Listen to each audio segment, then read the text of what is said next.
Hansen terus berpikir dalam benaknya, bagaimana bisa perbedaan kekuatan mereka berdua sangatlah besar. Walau begitu, teknik Sutra Dongsuang tetap mengagumkan. Sampai sekarang pun, Su Yikuang masih belum bisa melukai Hansen. Semakin lama, udara dingin yang berasal dari Su Yikuang juga semakin berkurang, semakin melemah. Hansen merasa kalau embun beku milik Su Yikuang mulai menyatu ke dalam tubuh Hansen. Hansen pun mulai berhenti berlari dan berbalik sembari mengenakan armor Red Fist. Su Yikuang yang melihat itu, dia langsung melancarkan pukulan ke arah Hansen. Hansen tidak diam saja. Kedua pukulan itu saling bertabrakan, menghasilkan gelombang beku yang membekukan sekitarnya. Namun ketika pukulan mereka saling terhubung, dia merasa kekuatan es yang luar biasa merasuk menyerap ke dalam tubuh Hansen, membuat sebagian tubuh Hansen membeku mati rasa. "Mati kau!" Mata Su Yikuang meledak dengan api kebencian. Rubah perak di bahu Hansen akhirnya bergerak. Ia melompat ke arah musuh tepat ke tinjunya. Dengan kilatan petir, es yang mengelilingi tinjunya hancur serta Su Yikuang terpental jauh ke belakang. Ketika dia tergeletak di tanah, tubuhnya dibungkus dengan bekas sengatan listrik hingga hangus. Rubah perak melolong, melompat sekali ke arah Su Yikuang. Rubah perak tampak sangat marah, mengitari Su Yikuang seperti bayangan perak diikuti oleh guntur dan kilat mengoyak tubuh lawannya. Mengerikan, sangat kuat. Hansen shock, tidak bisa berkata apa-apa. Sekali lagi, rubah perak itu menerkam musuhnya hingga Su Yikuang terpental jauh menabrak bongkahan es. Su Yikuang sangat ketakutan. Seluruh tubuhnya mati rasa, tidak bisa digerakkan dengan posisi tubuh tersandar di bongkahan es buatannya sendiri. "Aku yang sudah di fase pertama tidak mungkin kalah," begitu ucapnya.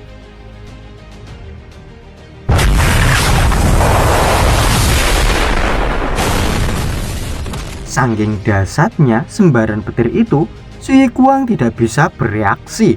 Sekarang tubuh Su Yikuang benar-benar hilang menjadi abu. Luar biasa kuat. Padahal ini baru anak, namun sudah sangatlah kuat. Mulut Hansen ternganga-nganga. Dia sudah terbiasa melihat rubah perak itu jinak sehingga dia hampir lupa bahwa dia adalah makhluk super yang sangat ganas. Dia kemudian mengembalikan pikirannya ke dalam keadaan tubuhnya saat ini yang sebagian besar terbungkus oleh es. Jika dia tidak segera mencairkan dirinya sendiri, dia akan binasa. Hansen perlahan membalikkan kulit esnya, dan dia merasakan es yang menutupinya mulai mencair. Rubah perak diam-diam duduk di salju di samping Hansen. Udara es yang menyelimuti perlahan menghilang, kulitnya menjadi kristal dan dagingnya menjadi transparan. Pada saat yang bersamaan, Sutra Dongsuang mulai aktif. Perasaan aneh memaksa Hansen untuk menghentikan latihan kulit esnya. Mungkinkah kedua teknik ini saling bertentangan? Hansen sedikit kesal. Jika saling bertentangan, bisa-bisa pikirannya menjadi kacau. Suasana hatinya Hansen menjadi buruk, membuatnya mendorong rubah perak menjauh dengan kesal. Hansen kaget dengan sikap kasarnya secara tiba-tiba. Dia mencoba mengambil cermin melihat dirinya sendiri. Ternyata teknik milik Su Yikuang membuatnya menjadi pribadi yang kasar dan menakutkan. Dengan segera, dia membatalkan pelatihan kulit es dan mulai menjalankan Sutra Dongsuang. Dia duduk bersila dalam keadaan meditasi penuh hingga beberapa hari setelahnya tidak bergerak, membuat salju menutupi seluruh tubuhnya. Begitu juga rubah perak yang senantiasa menemaninya. Wah, itu ada rubah kecil yang cantik. Tidak terlalu jauh dari mereka terdengar suara seorang wanita. Seorang pria dan wanita berjalan dengan susah payah melalui bidang salju, mendekati rubah dan boneka salju. Takut kalau itu sebuah jebakan, pria itu menjulurkan pedangnya ke arah boneka salju. Sebuah tangan sedingin es terulur menggunakan jari tengah dan jari telunjuk untuk menghentikannya. Satu-satunya suara yang terdengar yaitu suara pecahan pedang jiwa binatang menjadi dua bagian. Pria dan wanita terkejut, jadi mereka dengan cepat mundur. Kemudian mereka melihat manusia salju runtuh. Bayangan manusia muncul meraih rubah dan lari. Dalam waktu 2 detik, mereka benar-benar menghilang. "Apa itu makhluk rubah humanoid?" kata pria itu dengan wajah yang pucat. Beberapa saat kemudian di shelter kekuasaan Hansen, Hansen pun mencoba kembali teknik Eskin milik keluarga Su. Ternyata teknik ini sekarang sudah lebih baik dan tidak ada efek samping seperti sebelumnya. Hansen jadi teringat dengan Su bersaudara. Apa mungkin teknik yang mereka pelajari di keluarganya mempunyai kesalahan hingga mempengaruhi mental mereka? "Kakak Han, apakah kamu punya waktu untuk melatihku?" Hansen baru saja kembali ke shelter Black God dan Hsiwen meminta perhatiannya. Namun Hansen menolaknya karena dia sekarang ingin fokus pelatihannya sendiri. Dia berencana akan melakukan penaklukan shelter kerajaan bersama pemimpin shelter lain. Mendengar itu, Hsiwen langsung berencana ingin ikut dan Hansen juga tidak mempermasalahkannya. Hansen pun pergi ke tempat pertarungan virtual. Sudah sangat lama dia tidak online, jadi dia mencari lawan otomatis. Seketika, orang yang menjadi lawannya Hansen langsung kaget. Bagaimana tidak, seorang legendaris yang sudah lama tidak ada kabar tiba-tiba muncul kembali. ID milik Hansen yang diketahui orang-orang adalah milik Begot. Kabar kemunculan Begot langsung tersebar di sosial media. Semua orang langsung bergegas ke tempat pertempuran virtual, bahkan ada yang tidak kebagian tempat. Reporter kondang juga tidak mau kalah. Dia bahkan sampai menyiarkan pertarungan itu serta memanggil bintang tamu pertarungan veteran legendaris. Ketika hitungan mundur berakhir, Hansen dan lawannya memasuki arena. Pria yang akan bertarung dengan Hansen berkata, "Begot, meskipun aku menyukai gaya bertarungmu, aku akan melakukan yang terbaik untuk mengalahkanmu." Begitu katanya. Bagus. Hansen tidak tahu harus bagaimana menanggapinya. Sesaat setelah itu, dia mulai meninju Hansen. Tinju itu datang dengan kencang dan cepat. Tinju dorongan ringan? Lumayan. Hansen bergerak dengan cepat dan menghindari serangan. "Haha, aku membuatmu terkecoh. Itu bukanlah tinju dorongan ringan, tapi tinju mekanik." Setelah itu, seluruh tubuh orang itu bergerak. Tiba-tiba, tubuhnya berubah menjadi senjata mematikan. Tinju mekanik merupakan salah satu teknik mematikan. Bahkan pernah ada petarung dengan tingkatan yang sama bisa mengalahkan lawannya hanya menggunakan rambutnya saja. Dengan serangan yang menyeramkan dan gesit itu, Hansen hanya bisa mundur dan menghindarinya. Petarung itu cukup bagus. Dia berhasil menyudutkan Begot. Tang Zhenliu berhasil mengamankan kursi di antara penonton. Dia termasuk hebat. Dulu saat turnamen, dia menempati posisi ketiga, kata Lin Feng sambil tersenyum. Selain mereka berdua, banyak para elit yang menonton. Baik itu Yi Dongmu, orang yang sangat ingin bertarung ulang dengan Begot, dan juga petarung lain dari Aula Bela Diri Ares, Hyun Hansen. Orang yang sedang melawan Begot saat ini sangat senang. Jika dia berhasil mengalahkan Begot, tidak hanya dia saja yang menjadi terkenal, tapi juga nama keluarganya. Melihat pertarungan mereka, para penonton makin kagum dengan Begot. Bagaimana tidak? Walaupun Begot tidak menyerang balik dan hanya menghindar, dia berhasil memojokkan lawannya, mempersempit gerakan lawannya. Orang lain mungkin tidak paham, tapi para elit yang sangat memahaminya kalau gerakan Begot merupakan teknik catur milik Aula Bela Diri Ares yang hanya dikuasai oleh sang ratu. Anehnya, kalau Begot itu bukan petarung dari Aula Bela Diri Ares. Tidak, jika aku terus menyerang di sini, bisa-bisa aku akan kalah. Petarung itu jadi takut. Begot melemparkan pukulannya. Itu terlalu kuat. Dia menghabisi lawannya hanya dengan satu pukulan. Begitu kata orang-orang sambil berdiskusi. Banyak yang masuk ke auto match dengan harapan menjadi orang yang berikutnya menjadi lawan Begot. Yi Dongmu tidak ragu untuk ikut juga. Qian Yanzhen, Tang Zhenliu, dan orang-orang elit lainnya juga berpikiran yang sama. Yi Dongmu, Tang Zhenliu telah melihat dan ternyata dia benar. Itu sebuah takdir dari sekian banyaknya orang, tapi malah mereka bertemu lagi. Bukan hanya Tang Zhenliu yang mengenali Yi Dongmu, banyak orang lain juga sama. Tidak ada yang mengira setelah bertahun-tahun ini Yi Dongmu kembali bertarung dengan Begot lagi. Karena Yi Dongmu terkenal dengan ketampanannya, banyak wanita tergila-gila menyorakinya. Komentar semacam itu membuat para pria menjadi marah. Jadi para lelaki sepakat untuk mendukung Begot. Walaupun Fang Minghuan adalah fans berat Begot, di pertandingan ini siaran langsung dia berkata dengan sangat hati-hati kalau dia berpihak pada Yi Dongmu.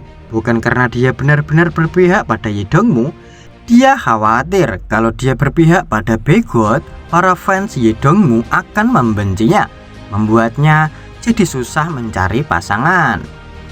Ketika hitungan mundur berakhir, Yi Dongmu dan Han Sen memasuki arena. Yi Dongmu tidak terburu-buru untuk menyerang. Dia hanya berdiri di sana, menatap Han Sen tanpa sepatah kata pun. Begitu juga arena yang tiba-tiba terasa hening. Yi Dongmu pun memecah keheningan panjang dan berkata, "Jika aku menang, beritahu aku siapa dirimu." Permintaan yang sederhana tapi sangat mempengaruhi penonton.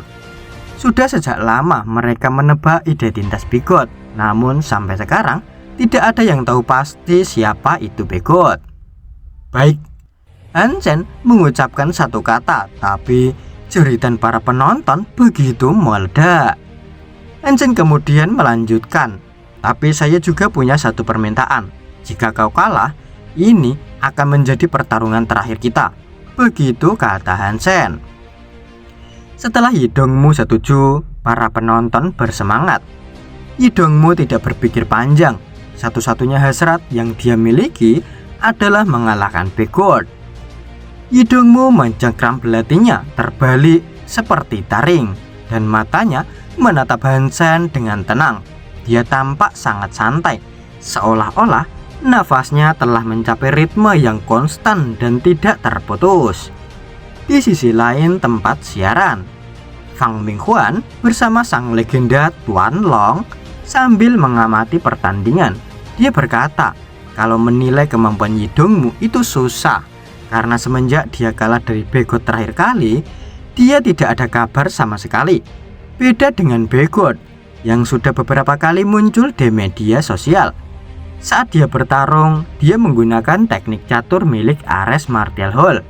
Namun menurut Tuan Long, teknik yang dipakai Begot hanya tiruan saja, bukan sama yang digunakan oleh Ares Martial Hall. Di saat bersamaan, Yi Dongmu bergerak pelan ke arah Han Sen. Tuan Long yang sedang menyaksikan sikap santai Yi Dongmu saat berjalan terlihat sangat terkejut. Itu merupakan teknik pengorbanan, teknik yang sangat sulit dikuasai. Semakin banyak langkah menuju lawannya, semakin kuat pula teknik itu. Setiap langkah yang dia lakukan Yi Dongmu seperti gelombang laut dan hembusan angin yang kuat terus-menerus bertiup ke arah Han Sen. Suasananya bergejolak, seperti berdiri di terpa badai.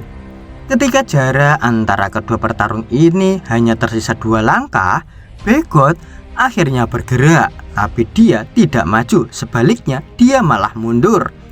Mata para penonton membelalak, tidak percaya. Tak ada yang mengira Begot akan mundur dan mereka mulai meragukan kemampuannya. Walaupun begitu, berbeda dengan pendapat Tuan Long. Menurutnya, kalau Begot ini sangatlah cerdas. Kalau saat itu Begot maju, itu memperbesar keuntungan bagi Yi Dongmu. Tapi jika Begot mundur di saat waktu yang tidak disangka-sangka, itu merupakan kerugian bagi Yi Dongmu. Mereka berdua hanya berjarak 2 langkah. Hanya tinggal 1 langkah lagi, Yi Dongmu berhasil mengayunkan belatinya ke arah Begot. Tetapi setiap langkah terakhir, dia selalu gagal mendekati Begot. 98, 99, sampai 100 langkah. Setelah 100 langkah, Hansen berhenti dan mulai berjalan. Semua orang mulai menahan nafas. Yi Dongmu dipenuhi dengan kekuatan. Yi Dongmu terus melangkah, tubuhnya membelah udara menjadi 2. Terdengar suara halilintar. Bunuh!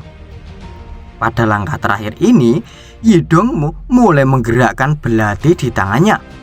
Tangan Hansen tidak memiliki senjata dan pada saat yang sama, dia menyatukan kedua telapak tangannya seperti sang Buddha yang sedang berdoa. Serangan ekstrim dilancarkan, namun belati milik Yi Dongmu berhasil dihentikan oleh Begot tepat di kedua telapak tangannya itu. Pada saat itu, badai berhenti dan udara menjadi tenang. Keheningan merampas ruangan arena itu. Dalam istilah pembunuhan, ini artinya semua sudah berakhir. Serangan ini menghabiskan semua upaya Yi Dongmu dan ini bukan hasil yang dia harapkan. Keinginan untuk melanjutkan pertarungan sekarang mulai hancur. Wajahnya pucat seperti salju dan tangannya gemetar begitu kuat hingga dia tidak bisa lagi memegang pisaunya. Hansen menggerakkan tangannya untuk meraih belati. Dia mengembalikan ke Yi Dongmu dan berkata, "Aku menerima hasrat di balik seranganmu ini." Pertarungan tidak berlanjut. Hansen keluar dari platform virtual. Walaupun kedua petarung belum menemukan siapa yang menang dan kalah, semua orang sudah paham dan mengetahui dalam hati mereka. Yi Dongmu merasa terhormat mendapatkan ucapan kata-kata itu dari Begot. Setelah Fang Minghuan kembali ke kantornya, dia memilah-milah rekaman video pertarungannya. Tidak ada yang perlu diedit, hanya perlu diberikan judul dan artikel. Tetapi artikel ini bukan untuk Begot, melainkan untuk Yi Dongmu. Video itu berjudul Raja Assassin. Kehidupan dan dunia ini tidak pernah berakhir. Langit ini, bumi ini, dan satu serangan ini. Beberapa saat kemudian di pegunungan es, Hansen bersama Yi Dongmu sedang berburu bersama. "Aku akan berburu naga bersisik merah. Apakah kau mau ikut?" Yi Dongmu memandang Hansen dan bertanya. Tidak banyak tanya, Hansen menyetujuinya. Hansen mengetahui bahwa Yi Dongmu telah hancur. Dia tidak banyak bicara, dia hanya mengikuti Yi Dongmu ke lereng gunung yang bersalju dan tebal. Tak lama kemudian, mereka berdua mencapai puncak gunung di mana naga bersisik merah tinggal. Dari jauh, mereka melihat makhluk yang tampak seperti T-Rex di lereng gunung meringkuk dan berbaring di atas salju. Yi Dongmu memanggil pisau belati jiwa binatang dan berlari menuju naga sisik merah. Dia berteriak di sepanjang jalan dan hal itu membuat Hansen berkeringat dingin. Hansen merasa kesal. Bagaimana bisa seorang assassin berteriak saat berburu? "Kau coba alihkan perhatiannya!" Yi Dongmu meneriakkan perintah pada Hansen sebelum dia berlari ke belakang naga sisik merah. Hansen merasa frustasi, tapi dia tetap melambaikan kedua pedangnya untuk menahan kaki naga. Dia berhasil mendapatkan perhatian naga sisik merah. Yi Dongmu menemukan celah yang sempurna dan berhasil melompat ke arah ke belakang naga itu. Naga itu meraung, terlihat tampak marah, menatap Han Sen dengan tatapan membunuh.